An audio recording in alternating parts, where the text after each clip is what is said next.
but it's also a tragedy because there are very serious issues that arise from January 6th that do need to be addressed. On the Vice President will be the focus of today's hearing, coming up this afternoon at 1 o'clock Eastern. The Vice President Mike Pence, what are your views on the stance he took on that day? He was absolutely right. You know, on January 6th, I actually had an op-ed piece in the Washington Times where I argued the point that the Congress has no authority to reject constitutionally cast electoral votes. And think about it this way. Under our Constitution, if no candidate gets a majority of electoral votes, who chooses the president? The House does. If the House can simply refuse to count ballots, then there's no point to an electoral college or, for that matter, to presidential elections. If that power actually exists in our Constitution, the House gets to decide the president every 4 years. That's extremely dangerous, and it's nonsensical. As I said, there was an 1860s law that asserts that authority. It's wrong. It's never been tested in court.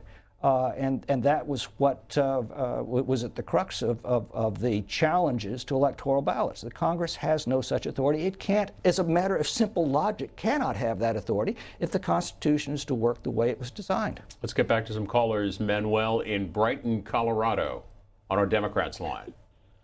Yes, everything that this individual is saying is a bunch of BS. What has happened is the Republican Party passed a tax cut for the rich and basically stole money from the taxpayers, allowing corporations to pay zero tax on billions of dollars of profits. The Republican Party, this guy in particular, supports Trump, Trump kept the interest rates down. Inflation was obviously going to happen. The Republican Party picks. Well, we lost our caller there. The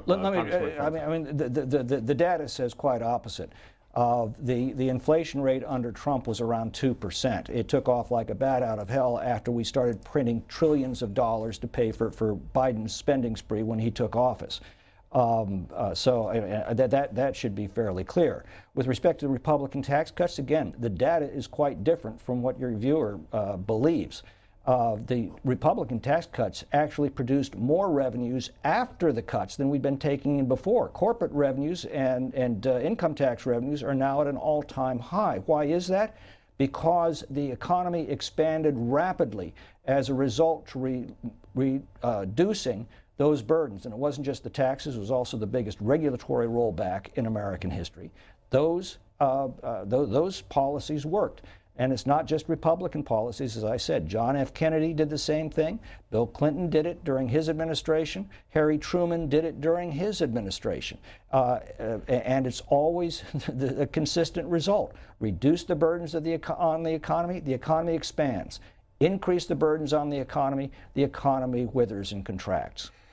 So the trillions of dollars of spending has happened in terms of COVID spending, COVID relief spending, both under President Trump, as you know, and under President Biden. What do you think the legacy of that spending will be? That it saved the economy during COVID, or that it has led us to this point of high inflation? Well, I think quite clearly the latter, because we're living through it now. We can see that very clearly. The lockdowns did enormous damage to the economy. They did not slow the spread of the virus. We are now seeing study after study after study that compares areas that locked down to those that didn't, areas that mandated masks and those that didn't. You remember, Sweden being so viciously attacked because they never closed their schools, never forced their citizens to stay home, never mandated masks. And yet their death rate from COVID, despite the fact it's an older population in the United States, is much lower. If we had Sweden's COVID death rate in the United States, there'd be 407,000 fewer dead Americans. So we know the lockdowns didn't work from a public health standpoint. but the damage that they did to the economy was astronomical. And you can see that very clearly, by the way, comparing those states with the severe lockdowns with those that didn't lock down. Those that didn't lock down today have booming economies. Those that did lock down are still struggling. The damage has just been enormous. I mean, you know, this is not complicated stuff. These are policies. They have specific effects. Why don't we take a look at those effects and you know, sift through the policies that work and the policies that don't work, and let's stop imposing policies that have proven time and again don't work. Let's go to our Republican line, Swanee, Georgia. Alan, you're on. Yes, sir. I live in Georgia, and they passed the open carry, I don't know, about a month ago, and the gun crimes have gone down statewide except for one small area, and that is the city of Atlanta, all controlled by Democrats. The other point I want to make is the January 6th about the whole whatever's going on. But I live in Georgia, and our Atlanta Falcons security camera encrypted caught them after they sent poll watchers home. And even after the investigations, only 3% of those signatures were verified. Everybody that was on that film should have been brought into court, and nobody was. Everybody just took Raffensperger's word. And 3% of signatures verified is not conclusive. It's an outright sham, and I've never in my life seen the voting stopped and poll watchers sent home in 6 states, and then we wake up in the morning and one candidate, they counted all night. My boss tells me don't do something, and I'm caught on camera doing something. It's wrong and it's nullified. But that's an issue for the people of Georgia. The Constitution is very, very clear. The president is chosen, the electoral votes are chosen by a process established by the state legislatures. When under the laws of that state, a slate of electors is sent to the Capitol to be counted, and that's our only role, is just simply to count those ballots. That issue's already been settled. The challenges need to be made at the state level, and there were some federal issues involved. The most crucial was we had several states that changed their election laws at the last minute, not by legislative action as required by the Constitution, but by administrative fiat. So we challenged that in the Supreme Court. The Supreme Court refused to take it up. So under our process, the electoral ballots that were sent to the Congress were certified by the individual states. That satisfies the requirement of the Constitution. They have to be counted. Let's give. But you know, to the extent that fraud is suspected or is being committed, that has to be policed by the individual states under the processes that each of those states has established. If I can get one more call for you. Quick call here. Paul, Cedar Hill, Texas. Go ahead with your quick comment or question.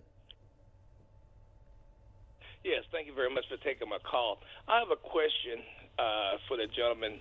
First of all, going to the COVID, a lot of Republicans still at this point in time deny that there was even such a thing. And I think that kind of restricted or slowed down the progress, if you will. I don't know many Republicans who said that COVID doesn't exist. Of course it exists. It's a very serious virus. But I think that the measures that were taken were not only completely ineffective at slowing the virus, they were very effective at destroying the economy. All right, Paul, quick comment. Go ahead. Response. Okay, my other quick comment is President Trump is the one that came out, and he's the one that said every American person should have $2,000. He's going to make for sure of that. And so, therefore, that's when all of this so-called spending took place. Then he delayed the checks because he wanted to put his name on top of the checks. I'm going to let you go there. We're wrapping up comments and some final thoughts on his comments. Well, I mean, I can't disagree with him. I think the Trump administration made some mistakes, and that was a big one. It was at the very beginning of the outbreaks. But the administration came very quickly, or at least the president came very quickly to the conclusion that these lockdowns were being counterproductive. Congressman Tom McClintock, the 4th District of California, thanks for being with us today. My pleasure, Bill. Thanks for having me.